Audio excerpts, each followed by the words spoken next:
Muchas gracias a todos y a todas quienes están presentes.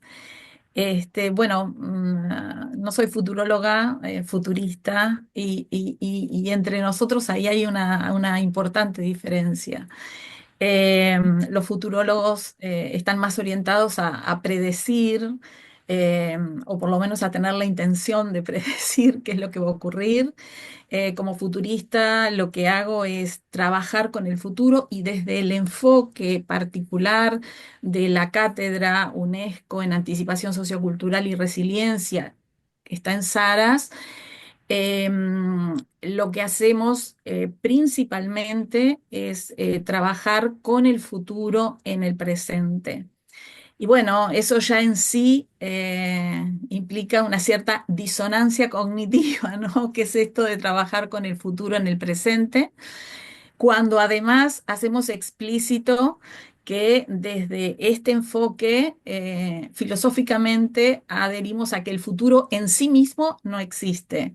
Otros podrán entender que el futuro está predeterminado, pero para nosotros desde el punto de vista filosófico el futuro no está predeterminado, no existe, porque eso tendría una vinculación directa con las capacidades de libertad, ¿verdad? Y de elegir. Entonces, ¿qué implica esto de usar, entre comillas, el futuro en el presente? Y ahí entra la parte mía como antropóloga, ¿no? Que con este enfoque de la UNESCO me he sentido muy cómoda trabajando porque digamos, nuestro objeto de estudio en realidad son los imaginarios, las creencias, los supuestos anticipatorios que las personas, los colectivos, las sociedades usamos en el presente para dar sentido a la realidad eh, que estamos ya sea viendo en el presente, intermediada por nuestros procesos y marcos mentales, como lo que podemos estar imaginando. Entonces, tiene un componente de alta abstracción, porque estamos trabajando con lo que aún no es, no existe, por una parte. Estamos trabajando con procesos cognitivos de alta abstracción, la imaginación, pero también la reflexión. Y al mismo tiempo es sumamente concreto, porque son insumos, inputs de información, inputs por intentar ir hacia esto que nutre también a otros modos, como pueden ser los modelos algorítmicos, ¿no? Estos modelos matemáticos. Son insumos que informan la toma de decisión, ¿no? Es decir, nuestros imaginarios, nuestras creencias, nuestros supuestos están informando entonces lo que estamos viendo, cómo estamos planteando los problemas, cuáles son las alternativas que estamos viendo, y desde este enfoque lo que nosotros consideramos es que al trabajar y poder identificar esos llamémosle objetos, hacerlo objetivable, ¿no? Que no quiere decir objetivo. Eso nos permite entonces repensar las problemáticas y de esta forma, bueno, intentar verlas de forma distinta, y ahí aparecen generalmente alternativas diferentes que nos pueden llevar a soluciones o a transformación de problemas. Entonces, la presentación de hoy en realidad es un poner en colectivo, un compartir, una reflexión a modo tal vez provocador, disparador, y una invitación a pensar esto de las relaciones entre la inteligencia humana y lo que se ha dado en llamar inteligencia artificial desde un lugar tal vez para algunos, algunas, un tanto diferente. Entonces es una invitación en ese sentido. Es también, bueno, la elección de la temática. Voy a intentar ir subiendo la presentación. A ver dónde la tengo. Es también una temática que he elegido un tanto ambiciosa, aunque la idea es abordarla de forma, a ver un segundito que estoy tratando de... Ya, si querés pasársela, bueno, no sé si nos da el tiempo, pero para pasársela a Sofi y que Sofi te la presente si te complica. a Pero ver, no sé si podemos llegar. En todo caso, se la podés mandar por mail y vemos si Sofi la puede presentar ella. Porque no sé, sí, ella está como co-host, no sé si estoy puede. como ¿Sí? co-host. Ok, bueno. Debajo en el iconito verde. Sí, sí, estoy, pero no la Ujú. estoy viendo. No la estoy viendo, no sé por qué, en el... ¿Qué que te sugiere? ¿O ventanas o pestañas? Sí. A ver, Screen Documents, a ver si por documentos lo saco, porque me está poniendo muchos otros, que ese es un problema mío, de que tengo demasiadas ventanas abiertas. Pero no la presentación. Pero a ver, si me dan un segundito, lo que voy a hacer es ir cerrando todas las otras, no sea cosa que el problema esté en que tengo muchas abiertas. Bueno, pero entonces les iba diciendo de que la temática elegida es un tanto ambiciosa en cuanto a la complejidad y la extensión que en sí mismo tiene. Em, lo que voy a hacer es, como les decía, mirarla específicamente o intentar hacerlo específicamente desde digamos, desde en clave de futuros, es decir, teniendo en cuenta lo que aún no es, pero que ya de alguna forma está haciendo. Ahora cerré todas, debería de estar viéndola. Ay, ujú, ¿por qué no aparece? No tal cual. Mandásela a Sofi o mismo en el WhatsApp, en el chat, tal vez puede poner un link y no sé si es que lo tiene en un Drive, no sé. Acá está, ya No, está, ya está, ya está, ya ¿verdad? está. Bien, Sí, sí, sí. Am, bien. ahora Compartir. están viendo. No lo vemos, pero dice que ya empezaste a compartir las pantallas. Haga doble clic, ahí está. Bien. Ahí la vemos. Sí, ok. Bueno, ahora vamos a ponerla desde el principio en forma presentación. Bueno, bien. Entonces, a ver que se me está disparando esto, ¿por qué? Sola. Estas temáticas de relaciones entre humanos y tecnología es una temática que vengo estudiando desde hace bastante tiempo. Es más, fue uno de los motivos que me llevó tanto al área de los estudios sociales de la ciencia como al área de los estudios de futuros, porque desde las ciencias sociales y en particular desde la antropología, el cambio sociocultural tradicionalmente se estudia o se estudiaba sobre todo mirando hacia atrás, tratando de explicar la evolución en función de lo que, digamos, había venido ocurriendo. Eso es lo que hacen también muchas de las ciencias sociales, ¿no? La demografía, la economía. Ahora, viendo la cada vez mayor importancia de la tecnología en los procesos de cambio sociocultural, es que salí a buscar por otras áreas de conocimiento marcos conceptuales, teóricos y metodológicos para poder entender los procesos mientras van siendo y deviniendo. En el sentido, bueno, también de cierta aspiración de capacidad de incidencia. Entonces, esto, si bien tiene una continuidad de varios años de estarlo estudiando, el tema de las relaciones entre inteligencia humana e inteligencia artificial empezó a llamarme mucho la atención a partir del 2020-2021, en la incorporación que se estaba haciendo en nuestras prácticas digitales.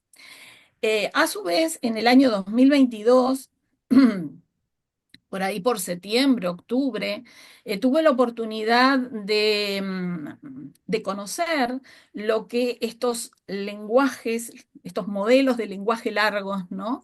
Las inteligencias artificiales generativas, bueno, nos ofrecían. Y realmente quedé sumamente sorprendida en la diferencia frente a otros modelos de inteligencia artificial que se usaban sobre todo en el área nuestra, en el área de los estudios de futuros. Y eso me llevó entonces a pensar de manera mucho más articulada como antropóloga el alcance de este cambio. Y entonces reconocer o colocar por lo menos como una hipótesis de base de trabajo de que se trataba de un cierto antes y después, porque las inteligencias artificiales generativas, como se llaman, con estos modelos de lenguaje que emulan el lenguaje humano, están trayendo una novedad en cuanto a que estamos interactuando con un otro, con una alteridad, es decir, lo estoy diciendo desde un enfoque antropológico que se comunica en tiempo real con nosotros, que interactúa y que cada vez más está siendo parte de los espacios comunes, de los espacios cotidianos. Entonces, el propósito de esta presentación es sobrevolar estos tres puntos, explorar entonces cuáles son estas nuevas formas eh, que implican un repensar, asignar sentido y significado a la transformación en curso, tal vez teniendo en cuenta elementos distintos. Aproximarnos a modos para explorar la simbiosis coevolutiva entre las inteligencias humanas e inorgánicas. Aquí, en este proceso de ir estudiándolo, he ido explorando y experimentando con un concepto que va un poco más allá de la inteligencia artificial, entendida como el conjunto de sistemas computacionales para procesar datos que aprenden a partir de patrones y toman decisiones basados en algoritmos y modelos matemáticos.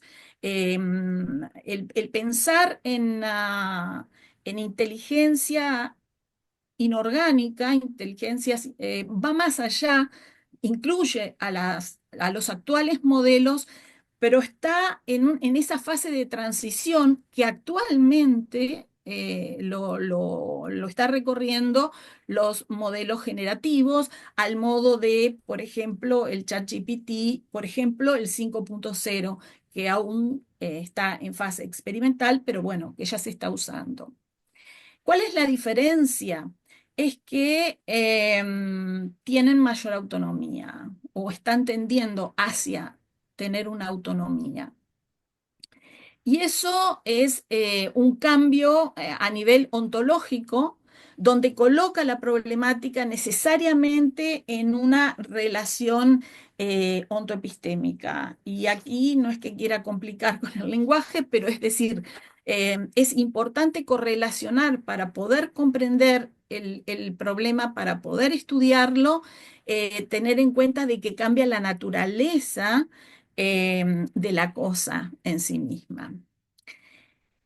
Y bueno, y los impactos entonces que esto implican para nuestras sociedades, para nuestros modos de organización social, para nuestras prácticas, creencias, normas y demás. Entonces, en este cambio de era, no solo es una cuestión tecnológica o que puede abordarse desde lo técnico, sino también, como decía, es necesario colocarlo en esa correlación ontoepistémica que redefine la manera en que asignamos sentido y significado a esa relación entre humanos e inteligencias artificiales o inteligencias inorgánicas, para ir un pasito más. Tengan presente de que esta reflexión es en clave de futuros, entonces no está teniendo en cuenta, a ver, lo que ya hoy conocemos y que estamos aplicando, sino aquello que está siendo desarrollado, que existe en el presente, pero como un proceso emergente, que puede tomar esta u otras formas. Entonces, otra de las cuestiones a tener en cuenta en este planteo que estoy compartiendo es que parto de considerar que humanos, tecnologías y entornos hemos coevolucionado. Entonces, no estamos en algún sentido en una situación diferente a lo que ha venido siendo la historia de, de nuestras, no solo de nuestra especie, sino hablemos sí, de los homínidos en general. Entonces, desde el momento que nuestros ancestros comenzaron a utilizar las herramientas líticas, hemos venido coevolucionando con las tecnologías y con el entorno. Pero la pregunta acá es, ¿qué de diferente hay en el contexto de esta inteligencia no orgánica, la inteligencia artificial generativa? En la práctica cotidiana de interacción con los humanos. A ver si paso la diapo. Bien, entonces, en la historia de millones de años, como homínidos, desde los albores de nuestra existencia, hemos estado inmersos en esa danza evolutiva, podríamos decir. Y no solo nos hemos adaptado a nuestro entorno, sino que también lo hemos transformado, ¿verdad? Ahora, este proceso no ha sido unilateral, entonces esta interacción simbiótica viene siendo parte de nuestra evolución y está en constante cambio. Hace 2 millones de años atrás, nuestros ancestros comenzaron a tallar piedras, creando herramientas rudimentarias que extendieron sus capacidades físicas y cognitivas.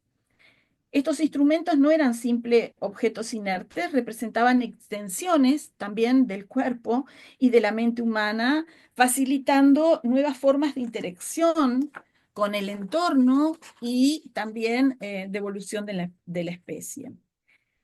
Damos un salto y bueno, y vayámonos, nos retrotraemos a 10, 12 mil, 15 mil años atrás, el proceso de la revolución agrícola que transformó también radicalmente la relación de los humanos con el entorno, al domesticar plantas y animales. Entonces ahí también podríamos decir que entramos en un pacto simbiótico con la naturaleza.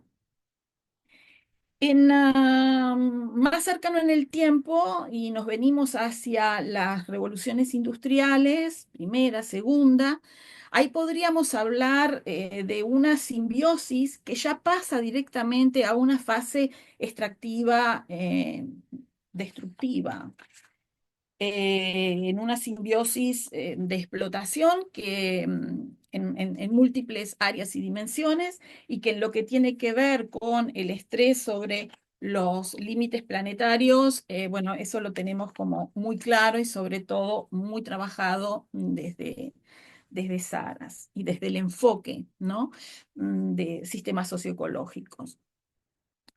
Ahora, a partir de los 70 y continuando también con esa lógica extractiva y de explotación, pero aparece como novedad la revolución informática.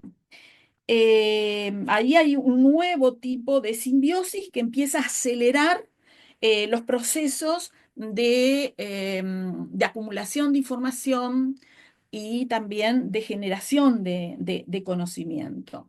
Podríamos pasar a un quinto acto, ahí el que está como quinto en la diapo lo dejaría como sexto, porque quiero diferenciarlo de lo que se ha dado en llamar como la cuarta revolución industrial por el World Economic Forum, el Foro Económico Mundial, por distintos autores como McAfee, Schwab, que tienen un enfoque más bien economicista y que digamos, lo que se hace foco en las tecnologías es en su capacidad de aumentar la productividad, la eficiencia.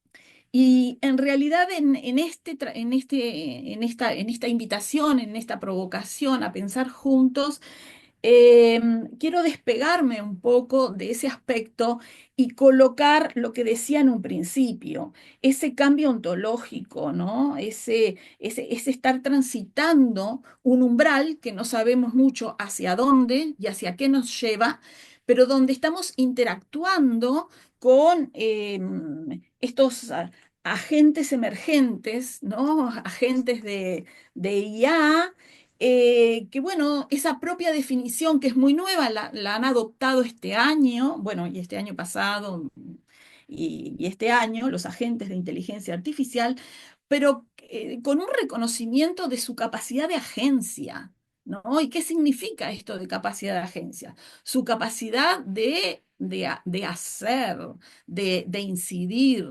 de interactuar, de intraactuar. Y aquí me permito entrar este concepto que es de Karen Barad, o sea, no solo verlo como interacciones entre agentes o actores diferentes, que bueno, que sí que lo somos, pero también el aspecto donde unos se determinan a los otros. Y Karen Barad ahí por eso señala y destaca la diferencia en lo que es la interacción de lo que es las intraacciones.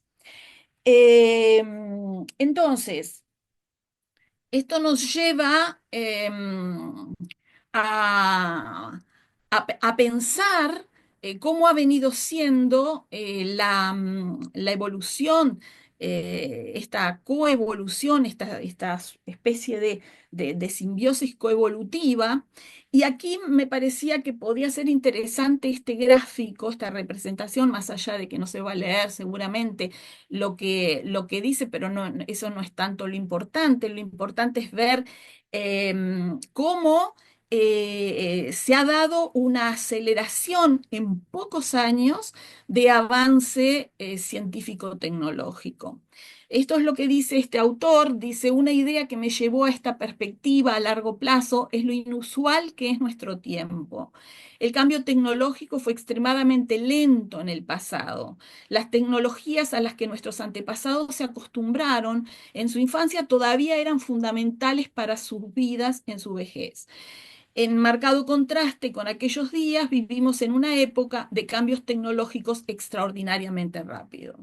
Entonces, si bien sabemos por los diversos estudios hechos desde distintas áreas de conocimiento y también desde trabajos interdisciplinarios, cada cambio de era ha implicado, por supuesto, no quisiera decirlo ganadores y perdedores, pero bueno, para ser un poco gráfica, quienes logran, digamos, adaptarse al cambio en los términos del cambio y quienes caen del sistema, ¿no?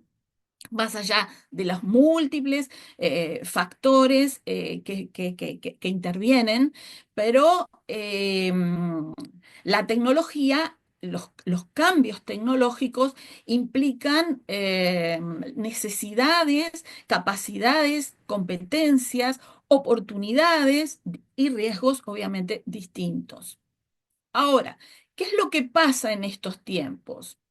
En estos tiempos es que, y aquí traigo este cuento que refiere, es un cuento que surgió por ahí, por el 1800 y tanto, de un aldeano de ascendencia holandesa, eh, previo a la guerra, esto en Estados Unidos, ¿no? Pero previo a la guerra de independencia de Estados Unidos, donde Jorge III reinaba en sus colonias. Él se va a dormir, queda dormido 20, 30 años y despierta en un mundo totalmente distinto.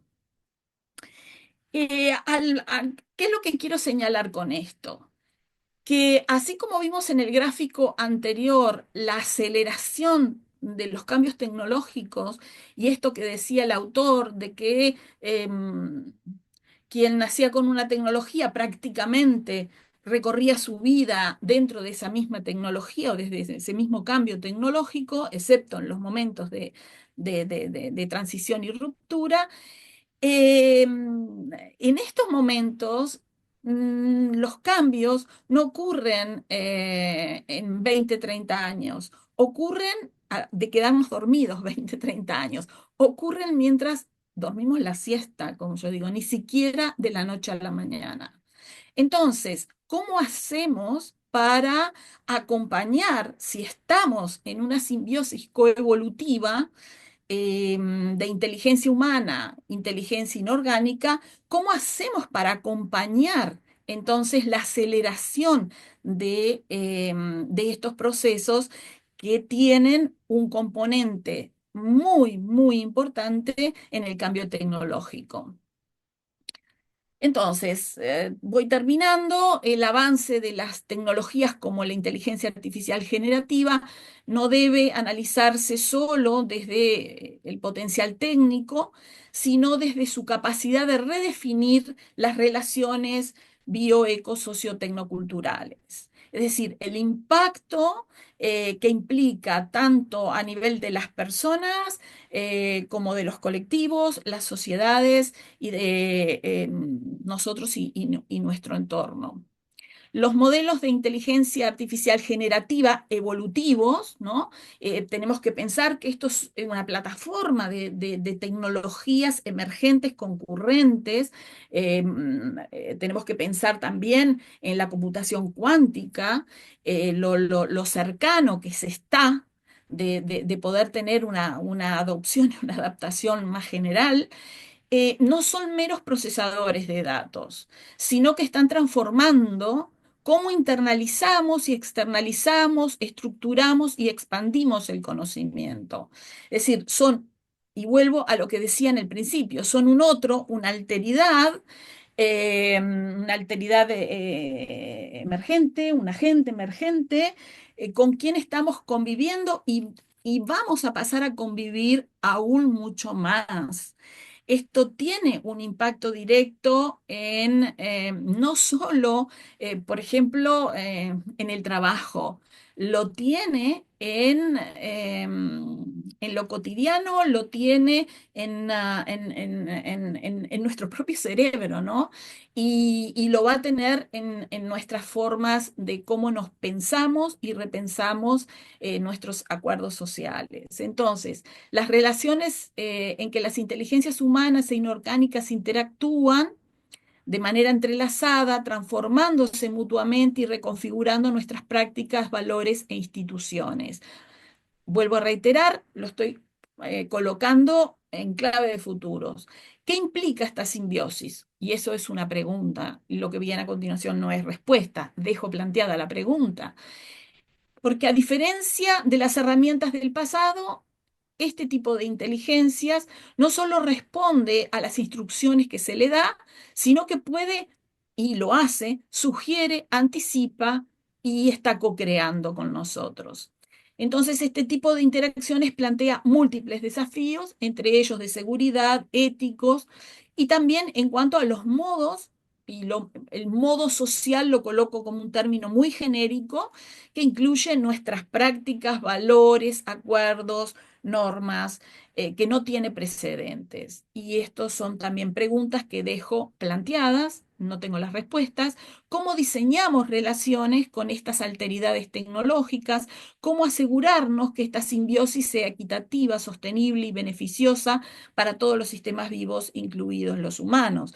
Porque a las brechas existentes, a las problemáticas existentes, se nos están sobreimponiendo otras eh, que son, como lo dije, cualitativamente diferentes, ¿no? Entonces, un cuestionamiento clave, y con esto estoy terminando, para empezar, para que empecemos a conversar. Si la inteligencia artificial no es solo una herramienta, sino un sistema con capacidad de aprendizaje y transformación, un agente emergente, una alteridad cognitiva, cómo tener incidencia, garantizarnos, poder tener capacidad al orientar la evolución de nuestras instituciones, normas y valores. Entonces, ¿qué significa cuando participa en la creación de significados compartidos? ¿No? La inteligencia artificial está participando en prácticamente todos los contenidos con los cuales interactuamos. Es un alguien más, por eso decía, un otro más, una alteridad. ¿Cómo definimos la responsabilidad y la ética cuando co-creamos con sistemas que no comparten intencionalidad humana, pero que modelan la realidad social? Así como nuestros ancestros tallaron herramientas y domesticaron la naturaleza, nosotros estamos diseñando inteligencias con las que compartiremos el futuro, pero esta vez la relación no será unidireccional. Estas inteligencias también nos moldearán, transformando no solo cómo hacemos las cosas, sino quiénes somos como especie. Bueno, y dejo por acá entonces. Muchas gracias, Lidia. Súper, súper, súper interesante la temática.